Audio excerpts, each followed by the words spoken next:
Alright, y'all, we made it. I've never been to Bristol, but guess what? It's Bristol, baby! Okay, so this is Lee's first visit to good old Bristol. Obviously, if y'all know my history, this place is super special to the entire family. But I'm not going to start on that. I want to give a quick history lesson. Literally, I said I wanted to give Lee a history lesson, but we're like, we might as well give it to y'all too. And don't put it in the comments if I say anything wrong. I'm giving y'all the history lesson from what I know. So, I do not know the year. I should have Googled it before they rebuilt this place. So at one point, and I'm gonna move for 1 second. So shine down the racetrack, just down the racetrack. So at one point, now you can come back. At one point, I'm going the wrong way, but when you went down the racetrack, it had a dog leg because the mountain was in the way. And speaking of mountains, actually, come here, Alan. Oh no, you're... He is the actual history freak. Oh, he knows. He would know. He does know it all. Lee's never been here before, and so I'm trying to. One, not me. Yeah, she's been here. You've never been here before? Nope. Oh. So I'm at the very beginning of the history lesson, and I was just saying years ago there was a dog leg at the end. So what year did they rebuild this place? Well, Bruton bought it in '96. 96. And so that started the rebuild, and we came here. If I'm not mistaken, the first Winston Showdown was 99. 98. Was it 98? 98. Okay, so a couple of years to make that happen. And I got a quick one on that one. That first track, if you really want to go to the first track, you got to dig down. That's like 23 feet down. Oh, wow. It's still there. That's cool. And they say man can't move mountains. They never met Bruton Smith. That's right. Because that literally has been cut out. All of Took it. out part of that mountain, took out part of that mountain, filled in what was a much deeper valley, and then built this racetrack on top of the old one. It's still there. That's I raced on the one down there. That's really crazy. Really? I did. Oh yeah, I guess the idea you would have, yeah. Well, I never raced a top fuel car here okay. in IHRA because it was already 96, as you said, when he bought it. Mm-hmm. So I didn't start IHRA top fuel till 2000. Gotcha. But the whole history lesson was exactly what he just said. The racetrack's still there. That's cool. And man can move mountains, and it's Bruton Smith who did it. Yep. And he loves his tunnels. Yes. Me, I don't love his tunnels. I got some cool pictures. If we can find them, we'll put them in the video of crossing the tunnel with the front end about this high in the air.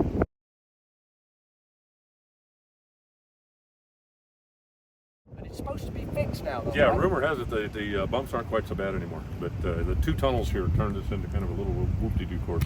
Yeah, whoop section. Motocross turn. It's great for the spectators because if you're sitting there and you want to go see Clay, you just walk right under the track and go. Instead of walking halfway around the world to get there. So Exactly. Very cool. if you're a spectator, they're great. If you're a racer, maybe not so much. Yeah, maybe not so much.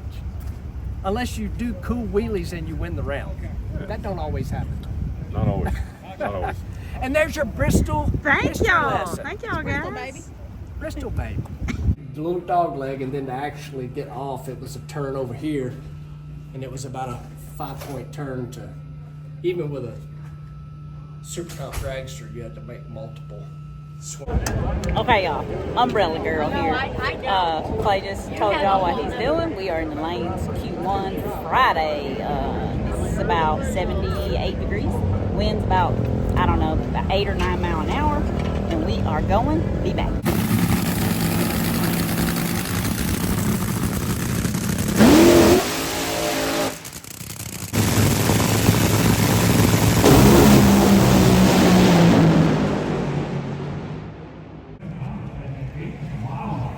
Okay, we just got back from Q1 on Friday. I don't really know what happened. Ran 406.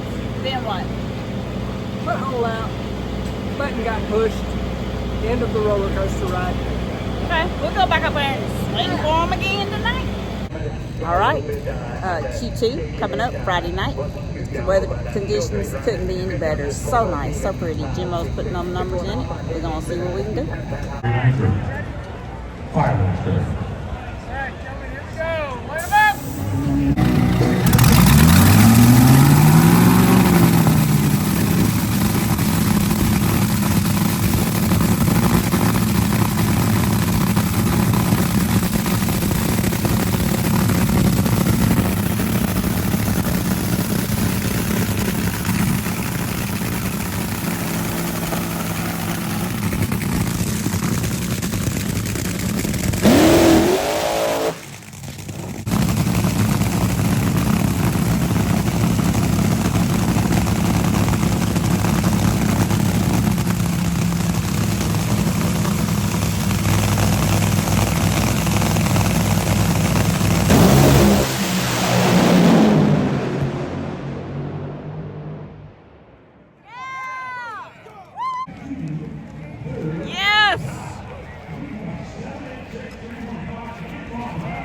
between the motorcycle and the top fuel car.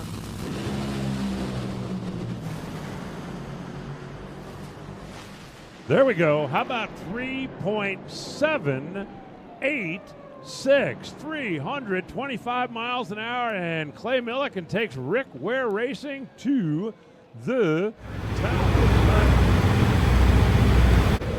Y'all see who? Look who in the back. In the back. Hell yeah, brother. Hell yeah. One more pair to go. Let me see that slip. I hope y'all can see that. Bam. So here's what y'all don't know. Jimmo and Nikki tuned that car for that run with no data from the previous run. We got nothing. The race pack was blank after our last run. So that right there is why you got old guys with gray hair to tune your car. Heck yeah. They can look at the bearings, look at the plugs. Don't need no computer. Send it. Didn't need no computer. Yeah. All right, I'm going to see it. Remember Dallas? She ran the very last run. Number one provisional Friday night. We on the way to the media center, baby. Testing. Sing us a song while we wait. No, we can't sing. Now, Craig, it's going to be different than out here. Don't let your uncle or your cousin. It's Friday. You ain't got no job. We do can't got say a the job. rest. Testing. There we go. Oh, yeah. They went to the top with his run of 3.786 at 325 miles an hour. If that always been a special place for you to come race here, and just another kind of special moment here tonight to add to that, right? Absolutely. Did you notice the last two digits you said in that speed there? 25. Yeah. 25. There you go. Bam. It's always something that pops up at this place, and that's one of them. Really proud because this is the first time, even it's provisional, first time I've qualified number one with this guy present. And I'm pointing over here to Mr. Rick Ware, and we are here because this guy loves drag racing. So Tracy and Lee are here, my sisters. You know, they're my number one cheering section. Yeah. Well, Lee had never been here before, so we did the tour yesterday. This place is beautiful. It's incredible.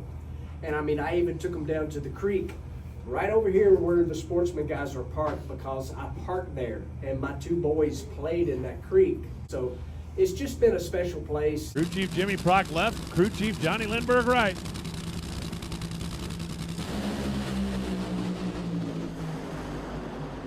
Check it out. 3.958. 317 miles an hour. Austin Prock goes to the top. So we talked, I think, a couple weeks ago about how you're kind of experiencing these tracks again for the first time now in Funny Car. Obviously, a very unique track in Bristol. Take us through kind of your first day in the Funny Car at Bristol. Yeah, this place is very tough to navigate for sure. It's very bumpy down track, and it's kind of a driver's racetrack, I would call it.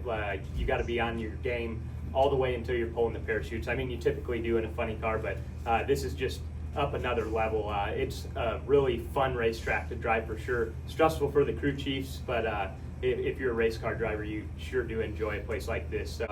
First run, got a little bit outside and hit the bumps, and it started spinning. I kind of just tried tucking my elbows in and seeing if I could black track straight, and it worked for about 0.2 of a second till it dropped 2 cylinders on the left side, and you could see the whole Cornwell sticker down the left side of the car from the starting line. So got it reeled in and made a really nice run. We were third quick, and then tonight left beautiful. Got a little nervous through the middle. There was some a little bit of lifting going on in about the 330 to 400 feet over there, and the tire was definitely nervous, and the clutch package definitely saved it there. And I think I ran over a log at about 500 feet. The whole car was off the ground, I think, and I had a big old grin on my face, I'm sure. But how much did your experience from other forms of motorsports come into play out there?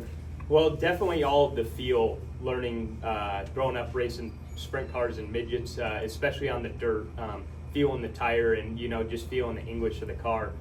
So yeah, that definitely all comes into play. But I mean, these things are a totally different animal. I mean, you're having to make such split-second decisions and to make clean runs like we did today. So definitely fun.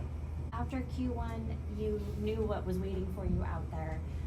So for Q2, you hear these cars are going very quickly. Are you getting more excited or are you getting more nervous? lately I've just been trying to stay calm. I've noticed that I definitely leave the starting line a lot better when I'm just cool, calm, and collected. So yeah, I've just been really just trying to enjoy it, you know, not overthink it, not worry, not get nervous, just have fun. Like I got to pinch myself sometimes. You know, I'm getting to drive one of the baddest funny cars, you know, in the last decade with my family, you know, and getting paid for it on top of it. You know, I would do this stuff for free all day long, but I get to make a living at it, and you know, life is just so good right now. Behind it and watch.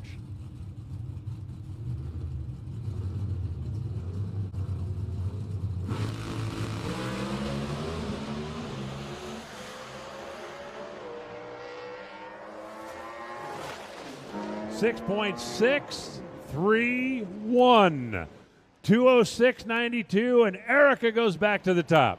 His teammate step up big. Revs up, Motul machine. Both of them are 105, which is not quite where the last pair was, but it ain't bad. 678, holy smokes, 198 miles an hour. Matt Smith has definitely found something. Back to the top. It's Bristol, baby!